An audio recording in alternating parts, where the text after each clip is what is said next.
محترم ناظرین السلام علیکم۔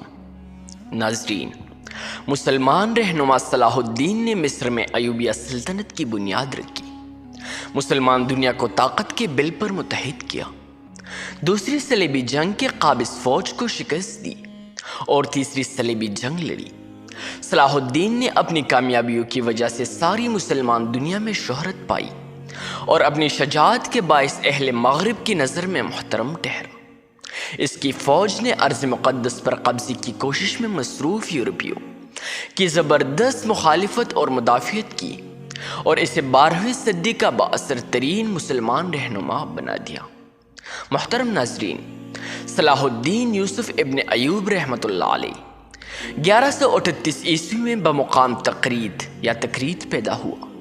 اس کے باپ نے ترکی شامی رہنما نور الدین کی فوج میں سینئر افسر کی خدمات انجام دی تھی، جس نے یورپی عیسائی صلیبیوں کی جانب سے ارض مقدس پر قبضے کرنے کی کوششوں کو ناکام بنایا۔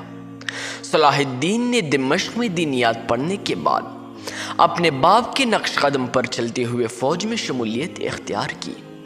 13 برس کی عمر میں ہی وہ ایک چھوٹی سی یونٹ کا لیڈر بن گیا اور نور الدین کی فوج میں ایک اہم عہدہ حاصل کیا۔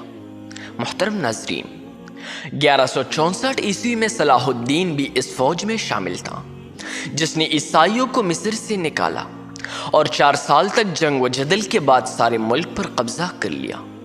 نور الدین کے وفات پر صلاح الدین نے مصروف جنگ فوج کی کمانڈ حاصل کر لی اور مصری حکومت پر قبضہ کیا۔ 1174 عیسوی میں اس نے مصری حکومت کا خاتمہ کر کے اپنی سلطنت ایوبیہ کی بنیاد رکھی۔ صلاح الدین نے اپنے عزیز و اقارب اور قریبی دوستوں کو اہم عہدوں پر فائز کر کے فوج کو مستحکم کیا، بحریہ تشکیل دی اور سارے مشرق وسطیٰ کو اپنے ماتحت لانے کے غرض سے فوجی کارروائیاں شروع کی۔ تقریباً 12 سال تک جنگ و جدل کے دوران صلاح الدین نے عراق اور شام کو فتح کیا۔ 1186 عیسوی میں اس نے فلسطین میں صلیبی ریاستوں کے سوا مصر سے بغداد تک کا سارا خطہ اپنا تابع کر لیا تھا۔ عیسائی حملہ آوروں میں گر جانے پر صلاح الدین نے جہاد کا اعلان کیا اور صلیبیوں کو مار بگانے کی قسم کھائی۔ 1187 عیسوی میں صلاح الدین اپنی 20,000 فوج، جن میں سے نصف گھوڑا سوار تیر انداز تھے، ان کو لے کر فلسطین گیا۔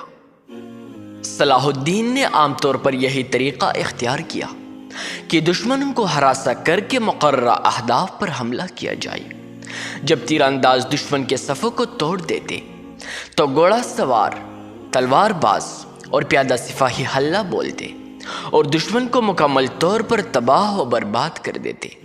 صلاح الدین صلیبیوں کو اپنے تعاقب میں لگا کر ویران علاقے میں لے گیا اور جب وہ تک گئے تو وہ پلٹا اور حملہ کیا۔ یہ معرکہ جنگ حطین کے نام سے مشہور ہے۔ مسلمانوں نے جلد ہی زیادہ تر فوج کو قتل یا قید کر لیا۔ قیدیوں میں عیسائی کمانڈر گائے آف لسیگنن بھی شامل تھا۔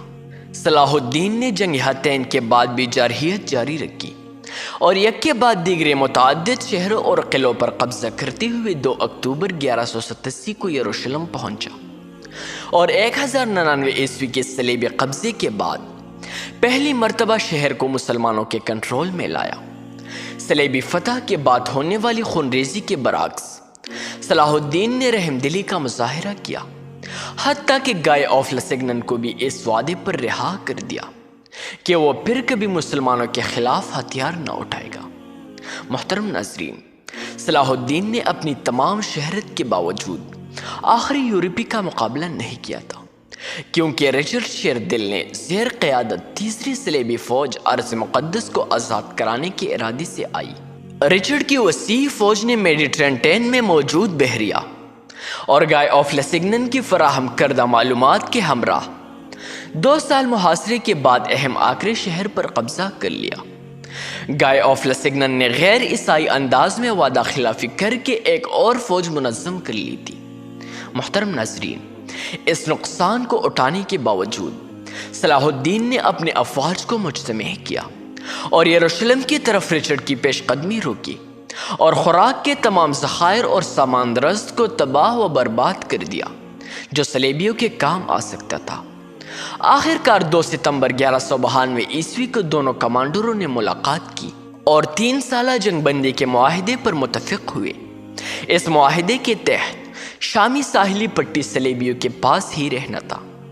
یروشلم پر صلاح الدین کا کنٹرول تھا، لیکن مسلمانوں نے عیسائیوں کو بلا روک ٹوک شہر میں مقدس مقامات کی زیارت کرنے کی اجازت دی۔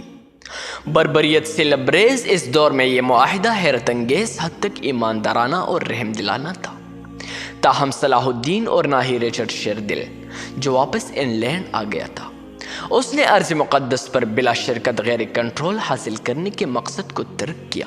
معاہدے کی مدت ختم ہونے پر دونوں نے نئی سرے سے لڑائی کی تیاری کی، لیکن صلاح الدین کو دوبارہ صلیبیوں سے لڑنے کا موقع نہ مل سکا۔ دمشق واپس آنے کے بعد وہ زرد بخار کا شکار ہوا اور 4 مارچ 1193 عیسوی کو 65 برس کی عمر میں فوت ہو گیا۔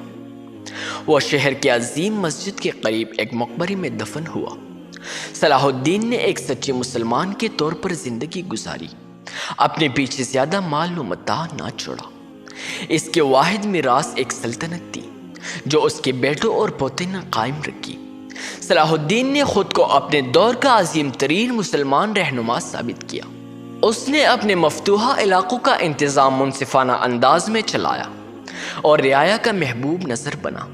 محترم ناظرین، اگر آپ کو ہماری آج کی ویڈیو پسند آئی تو چینل کو ضرور سبسکرائب کر دیجیے تاکہ ہماری آنے والی ویڈیوز آپ سے مس نہ ہو جائے۔